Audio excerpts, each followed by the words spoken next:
Local Ukrainians get support from the community and gather for prayer tonight as their homeland remains under Russian invasion.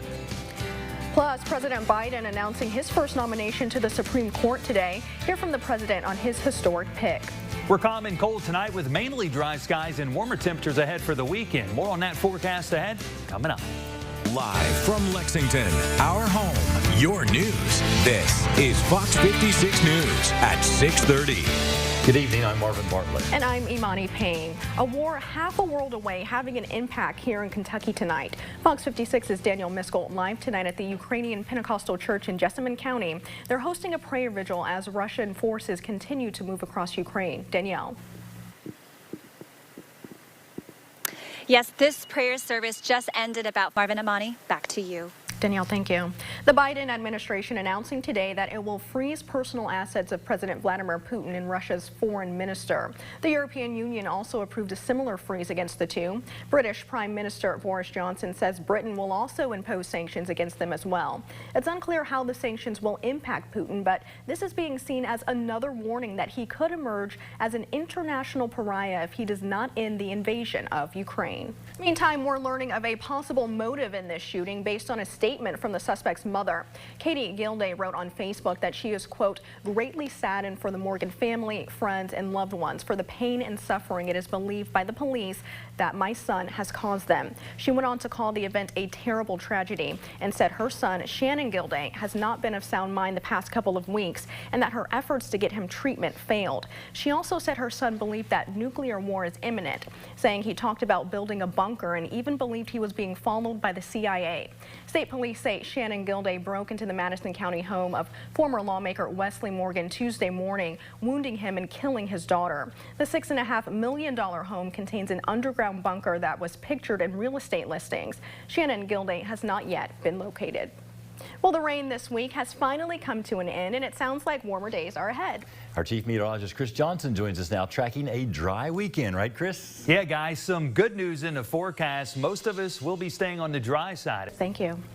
A former Kentucky teacher is sentenced to 30 years behind bars in connection to child porn and stalking charges. Charles Hall Jr., a former Letcher County middle school teacher, was sentenced for the production of child porn and cyber stalking a student. Investigators say Hall persuaded a student to create a secret Snapchat account and sent him sexually explicit pictures and videos. They also say Hall used an Instagram account to cyber stalk his victim and threatened her if she did not help him destroy evidence. Following years of negotiations, a groundbreaking settlement reached today between drug distributors and a manufacturer charged with enabling the opioid crisis. Fox 56's Bodie Brooks was there as Kentucky's Attorney General made the announcement and has more on what this means for the state. Today's settlement is among the largest in Frankfort. Bodie Brooks, Fox 56 News. If you get a postcard in the mail about your voter status, don't throw it away. Secretary of State Michael Adams is in the process of reviewing the status of 400,000 inactive voters still registered in the state. Adams says this is a process that is required under federal law. If you receive a postcard, you have until the November election to verify that you're still a Kentucky resident eligible to vote. However, if you participate in that election, your ballot will automatically count. We're not playing gotcha here. We're sending mail to these people. They have a chance to send it back. They have a chance to vote. If there's a mistake, they have an opportunity to let us know. But we can't just ignore that we've got 400,000 people on the rolls that appear to be inactive. If you don't respond and don't participate in the November election, your name will be removed from the voter rolls. But Adams says there is still enough time before the next election to re-register in case a mistake was made. The celebration begins on Bourbon Street, and New York City loosened some of its COVID restrictions. Those stories and more as we go around the world in 56. Pope Francis broke diplomatic protocol today, traveling to the Russian embassy in the Holy See to express his concern about the war. Vatican officials say they knew of no such previous papal initiative. They say it demonstrates the Pope's anger toward Moscow's invasion and his willingness to appeal personally for it to end. Beginning Monday, students will no longer have to wear a mask when outside of a school building in New York City. However, students, faculty, staff, and visitors will still have to wear them while inside schools. The district continues to monitor case rates and work with the city's health department to determine the right time to fully end the mask mandate. For most Americans, the masks are coming off. off, the CDC announcing big changes to its masking guidelines today. It recommends they be worn in public only in areas with high COVID transmission and low hospital capacity, shifting to a broader view of overall community health, not just infection rates and case numbers. Well, the party has officially started on Bourbon Street. Cheering spectators gathered for the annual Greasing of the Poles. This year it celebrates the 52nd annual Greasy Celebration.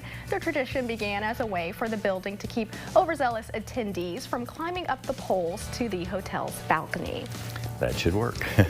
Well, still to come, could scammers be taking advantage of high school students as they prepare to make the college jump? What the Better Business Bureau is saying on how to avoid being scammed. And we stay cloudy and cold tonight, but dry skies and an College admissions, scholarships, and the SAT. It's all on the mind of high school seniors right now, but be careful of those looking to take advantage of that. The Better Business Bureau says there's a new scam going around where people will call you up impersonating employees from the College Board, which is the company responsible for SAT tests.